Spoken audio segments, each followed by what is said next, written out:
Hello. So for this week, we get the following. First of all, you've got test number one and essay number one. They're due on Monday. So my advice is, if you haven't done the test, definitely get the test done. The essay's up to you. I'm going to drop the lowest essay, so if you skip this one, that's fine. But that means you won't be able to skip anymore. So that's the thing on that. The test, because it counts for 50 points, that's a big chunk of the grade. You don't want to miss those points. So you got to get that done. The test, you get an hour to do the test. Unless there were some sort of special circumstances, in which case you might have got more. But whatever time frame you've got, make sure you've got that time frame free, because once you start the test, the clock is ticking, and when the clock is ticked out, it doesn't matter whether you've been working on the test or watching something on YouTube and missing those times on the test. Likewise, if you start at 11 o'clock on Monday night, you're only going to have half an hour. So, okay, just keep that in mind. Do the best you can on it. Even if you don't do well on the test, a score is better than a zero. A zero is, for one thing, the zero doesn't change. The test score is likely to get a little bit of a curve, so you're likely to get a little bit of a boost, but you're not going to get any boost if you have a zero. And it'll be tough to make up those points. Again, the essay, it's up to you. If you do the essay, be clear. Make sure your thesis is clear. Your statement is clear at the beginning. Make sure you develop that thesis in the rest of the paper. Make sure the paper is at least 600 words long. That would be 2 full pages, and have plenty of examples from the text. Okay, so lots of citations. I'm basically a lit professor. That's my background. And in literature, what you want to do is any claim you make, you should be able to back up from the text, and you should back it up from the text. So the material that, as we move ahead, is from Chapter 6 and the beginning of Chapter 7. So the beginning of Chapter 6 is about Athena and Poseidon, and I'm only going to talk very briefly about the literature selection from 6.1, and that is from Aeschylus's Eumenides. So Aeschylus was an Athenian tragedian. He's of the 3 main ones, who are the only ones we have text from. He is the oldest. This was his last set of works, the Oresteia. He did it in 458. He then went on sort of a extended vacation to Sicily, where he died in 456. The Oresteia is the only trilogy we have. Now, every tragedian, when they performed, had to produce 3 tragedies and a satyr play. Satyr play is sort of a comedy on mythology. So the satyr play for the Oresteia was called the Proteus, and we don't have that work. But it would have told the story of Menelaus, Agamemnon's brother, and the myth would have been told in a comic fashion. Most tragedians did not write trilogies, as far as we know.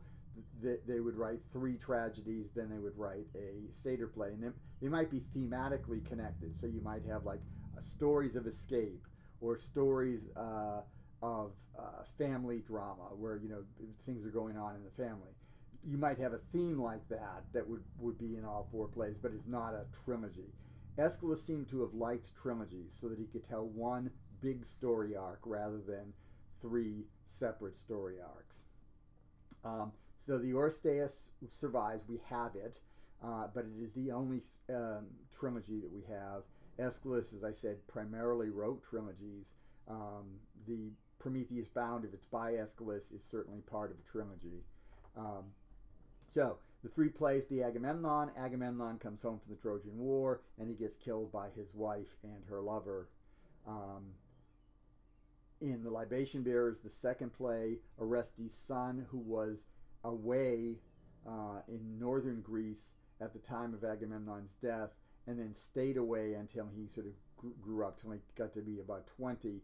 He returns to his hometown. Of course, he's not recognized because if he lived in the North for that long, he would have a totally different accent from the locals, so they would not have actually recognized him. And in this play, he comes back, and at the command of Apollo, he kills his mother and her lover for killing Agamemnon. Just at the moment when it seems like he's been triumphant, he starts seeing things, and he runs off the stage screaming. The third play, the Eumenides, which is where the selection in your book comes from, is the third play. In this play, he goes to Delphi, Orestes does. Apollo purifies him of blood crime.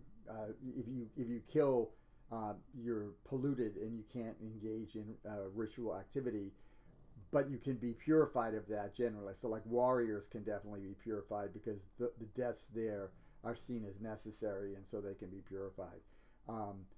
Killing a family member is a big deal, but Apollo, since he ordered the deaths, does purify Orestes. But the Furies, who were invisible in the last play, here they are visible, and they are basically chasing him. So Apollo tells Orestes to go to Athens, where he will be put on trial. At the trial, the Furies are the prosecutors, and Apollo is the defense sort of counsel. And Apollo and Athena are working sort of to help acquit Orestes, and they do so. So the matter goes to trial. It's a tie vote. According to Athenian law, a tie vote automatically goes for the defense because basically prosecution has not proved its case. And the theory is that Athena is assumed always to vote for the defense. And so if it's a tie, then she's the one who makes it a majority for the defense. And then the thing in the book shows like the entire trial scene, or just about the entire trial scene. But what it skips, which is unfortunate, is the Furies have threatened to destroy Athens if the jury finds for Orestes. Because it was a tie and Athena voted with the defense, the Furies are justifiably upset that they've lost, and they're threatening to destroy Athens. Athena then uses rhetoric to convince them that they would be better off joining Team Athena and Team Athens rather than working against the city. She eventually convinces them, and they become the Eumenides, the kindly ones who are protectors of Athens rather than these destructive forces. Now, the key thing in the trilogy as a whole, there's a movement from blood vengeance, which is personal and familial, to civic justice, which is not family-based, but is city-based, civic-based, and that movement from blood vengeance to trial by jury and civic justice. So that's the overall story arc, and of course that's seen as a movement of progress. And then having the Furies basically convert to join Team Athens, really sort of proves the case that trial by jury is better. So it's unfortunate that Maurizio didn't include like the next 3 pages where we would have got the convincing of the Furies. But the scholarship in Chapter 6 is by a man named Simon Goldhill. It's his introduction to the Oresteia, and what he does is a structural analysis of the Oresteia. So in this book, we've got pairs of competing theories of interpretation, and structuralism is it's looking at the form of something. So structuralism comes from structural linguistics. Structural linguistics started in the early 20th century with a man named Ferdinand de Saussure. He was a Swiss language teacher, and he's the one who sort of developed this theory. And the theory basically goes as follows. Words in a language by themselves have no meaning. There is no meaning to the word chair, for instance, right? We hear it, we form a mental image of a chair, but the word chair itself does not necessarily signify anything. It's an arbitrary thing, an arbitrary group of sounds that we represent in English to represent something that you sit on, that has generally 4 legs and has a back and that sort of thing. There's nothing in the word, because the Latin word would be sella, and then there are other, chaise might be the French word. So there are different words in different languages for chair that are quite different from one another, right? So language is arbitrary. Words by themselves do not have meaning. They only have meaning in context with other words, so within a system, and that system is based primarily on binary pairs, but binary oppositions. So good versus bad, male versus female, up versus down, in versus out. Okay, those, right, that's where we sort of get meanings. Words and their opposites sort of give us a range from which we can find the meaning. So structuralism has been used in anthropology and other things to look at systems. It's been used a lot in looking at literature to see how things work out, because oftentimes things are hidden, but then you see, oh, okay, what we have here in this work is we have, I'm thinking of like film noir, which is these mainly detective movies from the 1940s. In it, you have the male detective usually, and then you have the femme fatale, right? So you male, female. The detective roughly is good. The female is often morally questionable in that case, right? So that they're setting it up in binary pairs.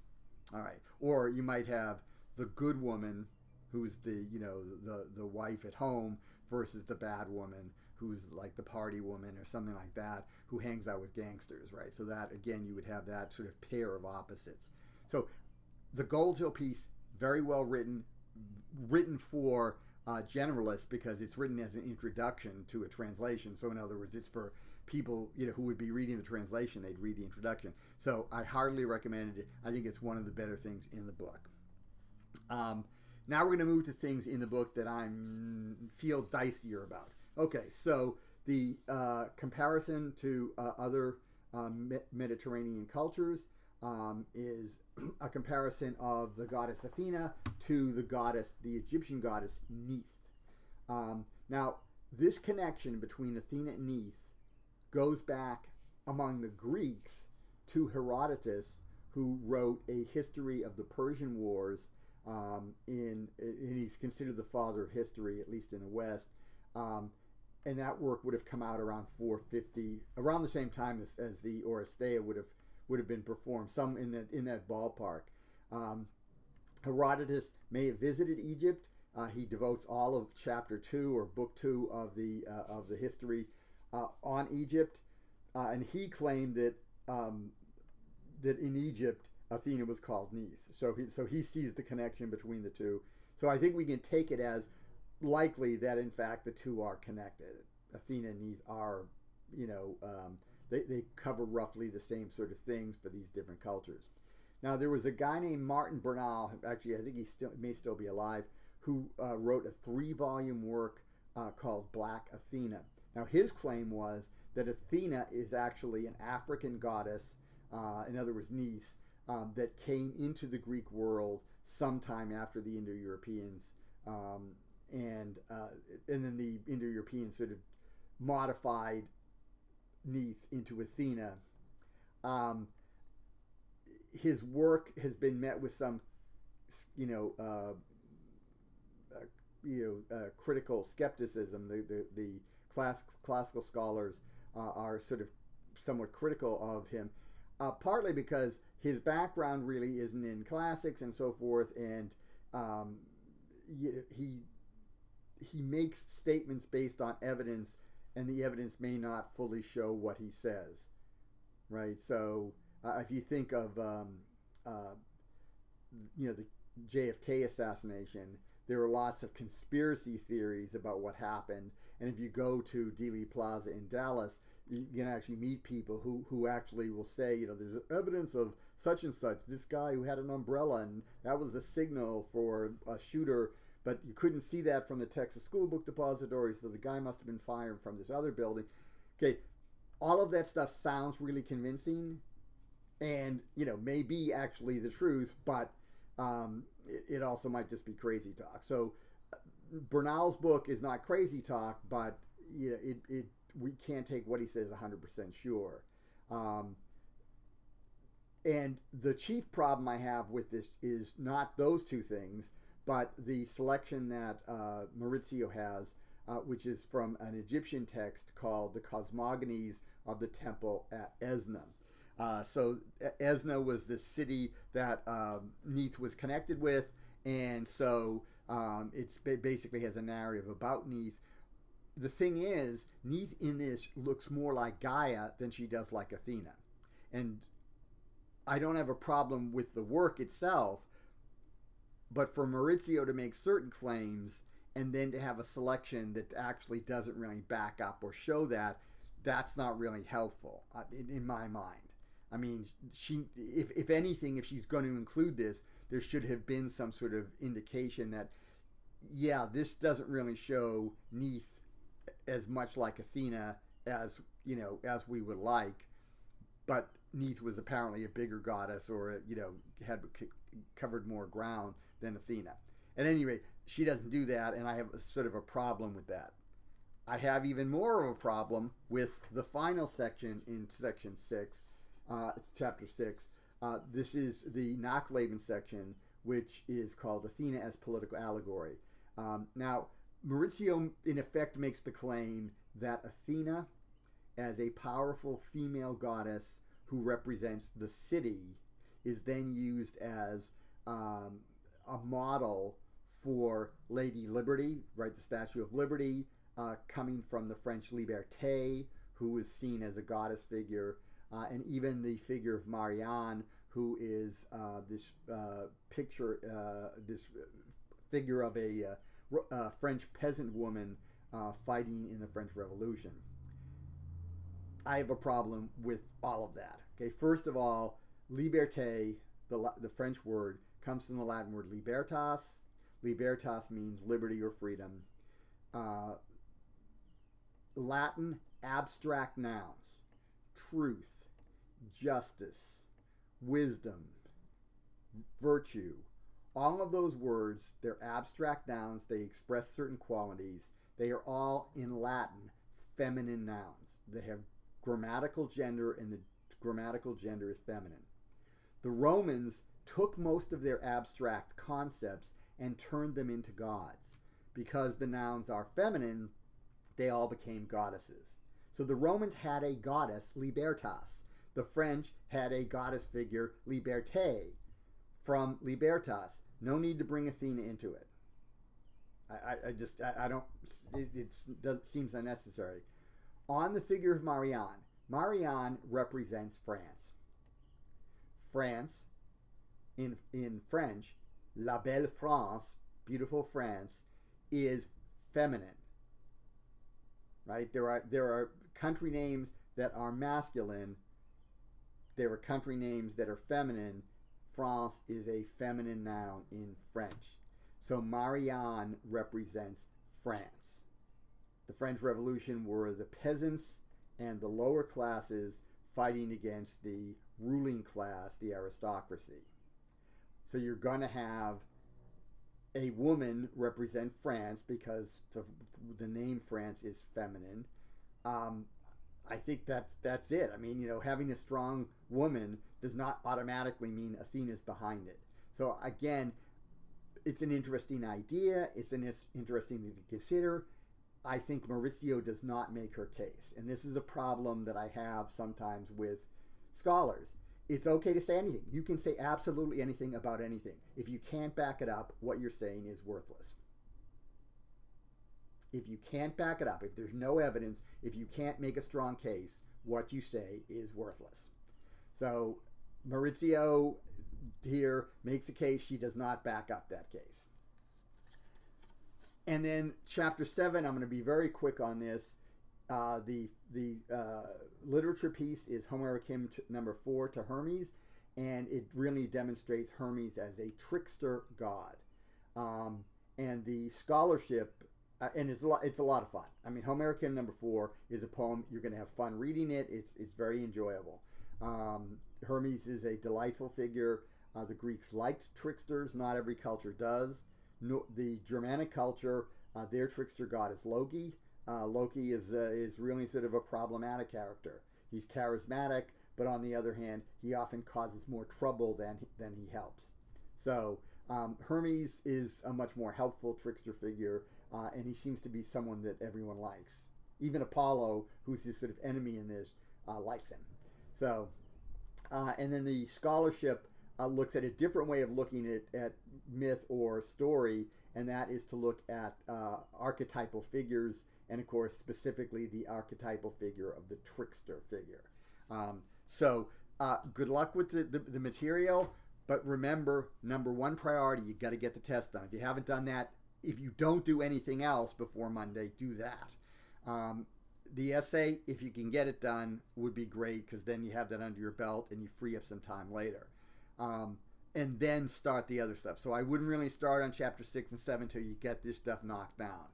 We're going to have another test coming up the following week covering chapters 4, 5, and 6. So they're going to come sort of fast and furious now, because this is a short-term class. So this is a little bit longer than normal, but there was some stuff that I sort of needed to, I think, get off my chest, and I did. Good luck. And let me know if you need some sort of assistance. But the test, get that done. I don't want to hear on Tuesday morning, oh, I overslept and I missed the test. Yeah, then you missed the test and you get a 0. So please, be responsible and get the thing done.